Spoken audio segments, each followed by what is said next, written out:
All right, now it's time for Buy, Rent, Burn. This is the recurring segment of the podcast where we each pick a game, bring it to the table, and individually we play them and decide which of those games we would personally buy, rent, or burn. This week, Andy has selected Master of Darkness for the Sega Master System. This came out in 1992. Justin has gone with Friday the 13th for the NES. This came out in 1989. And I've selected Monster Party for the NES, also from 1989. So yeah, as you can see, this is kind of a Halloween-focused or horror-focused entry into Buy, Rent, Burn, given we're approaching Halloween right around the corner here. Andy, why don't you go ahead and tell us about Master of Darkness? Yeah, so Master of Darkness is, I'm kind of cheating here a little bit because it did not come to America on the Master System. I think it came to Game Gear, which is basically the same thing, but as you can tell, in 1992, they were pretty much done putting any type of Master System game out in America at that point. So it was pretty much a European only, but just for ease of use and ease of play, I picked the Master System version here. But there's not a whole lot more to say other than it is taking Castlevania and maybe putting more of a British twist on it. There's a lot more of like London atmosphere in that game, kind of werewolves and stuff like that. But it is straight up 100% a ripoff of NES Castlevania. There's they looked at Castlevania and said, "Yep, we're copying that 100% because it's to a T." Yeah. That's maybe why they didn't come out over here, too. There might have been a legal issue. Like, when you play a little bit, like, you immediately get that vibe of, like, oh yeah, early Castlevania, like, they totally were trying to rip this off. But then I didn't get, until I'd played it for maybe half an hour, that those masks, like those little Phantom of the Opera face things, like, I was trying to avoid. Oh yeah, those are the candlesticks, yeah. And then, yeah, they're the candlesticks, and, like, you hit them and crap falls down. I was like, holy crap, like, they got everything. The only thing they did was, like, added guns and canoes, and, like, it's Castlevania. Well, technically, Castlevania has that one boat. Castlevania 2, right? Has that that's one boat. True. Yeah. Yeah. I will say, like, it looks visually awesome, though. Like, I mean, I forgot that I was playing a Master System game, thought it was, like, an early Genesis game. Oh, yeah. Until I just kind of was like, oh, yeah, that's right. This isn't Genesis at all. Right, yeah. It took me a while to figure out how to shoot your actual weapon. You're like a main weapon, but once it's a up and attack, right? I didn't even know you could do that. Yeah, I think so. I did it on accident because I was trying to climb a stairs. Yeah. Yeah, yeah. I mean, it even has Castlevania stairs. Like, I don't know many other games that have those type of stairs that you have to, like, walk diagonally up and down, but this has and they even got, like, the stairs being a pain in the ass perfect. Like, they copied that formula right out of Castlevania. Like, well, I'm just going to waddle back and forth 5 times here to see if I can go down, because that's going to have to happen. And if you get hit, you fall off. I enjoyed... Yeah, the back hit, yep. I fell into the moat, or whatever the hell it is. The random crouching when you're trying to go down, too. Yeah. Awkward crouching. I do like that it's got, like, it's not like a maze-type game where you're progressing. Like, it's got shorter levels. So it's nice that, like, you get through a section and you're done and on to the next thing. That was kind of a nice change from the Castlevania formula. Yep, that's true. It does have like 3 acts per stage or whatever, something like that. Yeah, I didn't get it all the way through it, but I think I got at least halfway, I would say. Yeah, it's a totally acceptable Castlevania ripoff. I mean, really, I thought it was just fine. It was kind of enjoyable just to see, like, how much they, like, stuck to that actual formula of Castlevania and just put it out as their own thing. You know, even it's based on vampires. Justin, how about Friday the 13th? All right. Well, I guess I played this game a couple times as a kid and I never really understood it. Kind of a, trying to figure out how to get Jason to show up game. Now, I thought it was an alright game. The puzzling, like the map, I still didn't understand when I first started playing it. And then, after playing it a little bit, it was actually a decent game. I got to where I fought Jason and got killed a bunch. And I realized it was kind of like I don't know, I guess attack, like Punch-Out maybe? Yeah. Because he was just like hopping around. It's a crappier version of Punch-Out. That's about right. Yeah. But I got further than I ever have, so, I felt accomplished. Yeah. What would you describe that game as? Is it an adventure game? I don't even know how to classify this one. I suppose it would be adventure? Yeah. I don't know. Adventure, side-scrolling adventure. I don't know, it's weird. Right. I will say, it has to be the most commercially successful, at least on the NES, LJN game that was out there. I mean, almost everyone I knew that had an NES growing up had this game, just because of the popularity of, the Friday the 13th series. And I actually have a ton of nostalgia for it because of that. Not that I particularly enjoyed the game or ever progressed anywhere as a kid, but I don't know. It's okay to pop in and waste some time. Especially now, as an adult, understanding how it's supposed to work and the progression of it. I don't have the patience to sit down and do that and complete the game, but it makes a lot more sense to me now than it ever did. Not that it's still a great game, but it's alright. Right. I mean, yeah, it's incredibly deep for how much is going on in that game, for what you need to do and where you need to go. And yeah, I can't even imagine being a younger kid trying to figure that out. I never did play this game when I was younger, but yeah, I played this at my babysitter's, my daycare. Her older daughter, she was probably a teenager, would play this and let me play with her, and I was 5 or 6. But I mean, I will say the biggest problem it has is that overworld map, and then just the fact that first thing, objective number 1 is light every fire in each building main cabin, and it doesn't even mark your progress. So it's I don't know which ones I've actually lit. So that's, I don't know. I mean, that's frustrating. A simple fix that could have made the game a lot easier to understand. That's kind of the point, though, too. I've never really paid attention to the whole Jason type stuff, but you're supposed to be just lost and confused, aren't you? Well, so you have to light all the fireplace things, right, while keeping counselors and kids alive, and then you have to progress. There's a path through the woods to get to his mother's body, and you have to fight her and get, I don't know. I mean, there's a lot to it that it's so cryptic in the way the game presents it. It's almost mind-blowing that anyone figured it out, even back then. Yep. There's quite a bit to it. It captures the spooky vibe.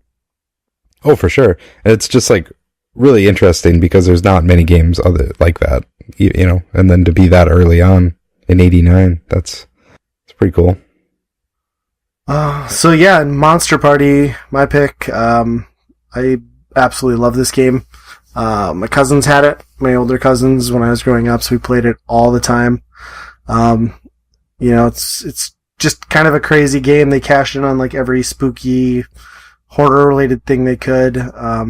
The story and the sense of humor in the game, I think, is kind of hilarious. I mean, you're a kid walking home from a baseball game and a magical interdimensional monster falls out of the sky, and his name is Bert.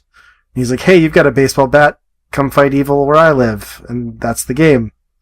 And then, you're introduced to just some of the weirdest level design I think you'll see in early NES days. I mean, you're fighting asses hanging out of the ground with feet kicking within the first 30 seconds of the game. You fight classic horror themed enemies that all have just stupid quirky one-liners. And then kind of the premise is, I don't know how many worlds there are. I think there's 8. We did beat this when I was a kid. I didn't quite beat it for this playthrough. I got close. Basically, you have to progress through the level. It's a side-scrolling beat 'em up action type game, I guess. I mean, you're mostly just whacking things with a bat. Then you can transform into this weird combo, monster kid thing that flies around and shoots. But basically, you have to explore each level until you find the key. And then once you've got the key, you can progress to the end of the level, and then you can progress to the next stage. So it's kind of weird until you figure that out, that you realize you have to kind of be careful and play the game slow so you can get through these bosses to hopefully get the key, or sometimes you just randomly get it in a room. I don't know. It creeped me out as a kid, and it's still kind of like a unsettling game now. Like, if you think about what Nintendo of America allowed on the NES, like, it's pretty out there. Yeah, it's definitely got some creep factor to it, but at the same time, it's got just as much like quirky stuff in it too. It's really, really weird. I mean, probably the scariest boss in that whole game is the deep fried food. Yeah. Yep. The you fight the shrimp and then the calamari ring and then the tofu, I believe. Yeah. My personal favorite boss was the one on World 5 where you just go into a room and it's like, watch me dance, and you watch two zombies dance and then you win. For a long time. I know, I beat the shit out of him for like 10 minutes straight, and I was like, why am I not winning? And then I just stopped and enjoyed it. Yeah. It's weird. Yeah. And it has a lot of the bosses, the mechanic usually is kind of like the old Ocarina of Time where, they shoot a projectile at you and you have to hit it back at them with your bat. And that's how, mainly you're supposed to kill them. But a lot of them you can kind of cheese them by just getting up in their face and whacking them with a bat too. Yeah, it's very satisfying. I do like too how the second door in the first level is just a dead tarantula with like flies flying over it, and the caption is "I'm dead," and then it gives you like a power. Yeah, doesn't he say like "Sorry, I'm dead" or something like that? Yeah, sorry, I'm dead. Yeah. Are the empty rooms? Nothing ever changes, right? They're just always empty. Yeah, I think they're just always empty. I think on occasion, because I don't think the key unlock is always static. Like, I think there's certain levels where it can change. So I think there might be certain cases where a once empty room would potentially give you the key to a level, but I don't know exactly how that works. Sure. I know in the early stages it's just the same. Yeah. Yeah, I enjoy it quite a bit. Just from especially how it starts out where it's a little weird, but it's happy, and then halfway through the stage it just turns into horror. Yeah, the cactus just goes super evil. Yeah. All right, so we've heard a little bit about all the games. Now it's time to decide which ones we would personally buy, rent, or burn for this spooktacular edition of Buy, Rent, and Burn. Andy, what are your thoughts here? This one's really hard. I'm still sitting here thinking what I want for my top one. I think I like them all quite a bit. But for me, I'm probably going to play Master of Darkness a little bit more just because it is that much of just a classic Castlevania that you've never played. So it's kind of fun exploring that type of world all over again without replaying the same thing over and over again. For my rent is going to be Monster Party, just because, we were talking, just the weird quirkiness to that game it just drives you to want to keep doing that. If they didn't have some of those weird bosses in there, I don't know if I would continue playing, because I just want to keep going to see what else is weird in that game, and it just keeps going. And my burn is Friday the 13th, and it's not necessarily a burn. It's just I don't have the patience to actually do the game how it's supposed to. But I respect it enormously for what it was trying to pull off on the NES, and I think it did a good job for the most part without really having a guide or an influence that they were basing that design off of before. So yeah, all good games though. Justin, how about you? Let's see. Well, it's kind of funny. Side note: Friday the 13th, I believe, is listed as one of the worst games of all times by some of the critics, which is kind of strange because I thought it was actually a decent game. Yeah, it's LJN, so it gets blasted. Right. I guess this is a tough one, like Andy said. I think I'm gonna have to go with Master of Darkness just because it felt like it played the best. And it was actually a pretty fun game. I like the different power-ups. The boomerang, I think, was actually my favorite. But I'm going to go with that for my buy. My rent would be Friday the 13th, just because I want that one I would want to actually try to get through. My burn is going to be Monster Party. It's an interesting game. I actually kind of like this one too. It's tough to pick between them all, but I think that would have to be my burn. It's just entertaining game though. I feel like I'm just gonna like change the names of who picked these games, and then my games are gonna start going up higher magically on your Byron and Burn list. But that's okay. On mine? Yeah, you son of a bitch. It doesn't matter. I can pick the greatest goddamn game in the world, and you'd torch it because I picked it. All right, we're doing this. So my buy, I'm going to go with Monster Party. A lot of that's nostalgia, but also I just genuinely really like the game. I think it's really interesting. I don't think there's a single game like it on the NES, or really anything since that I've played like that. The humor, the weirdness, it's just a solid package. And for that reason, and just the uniqueness of it, I'll go with that.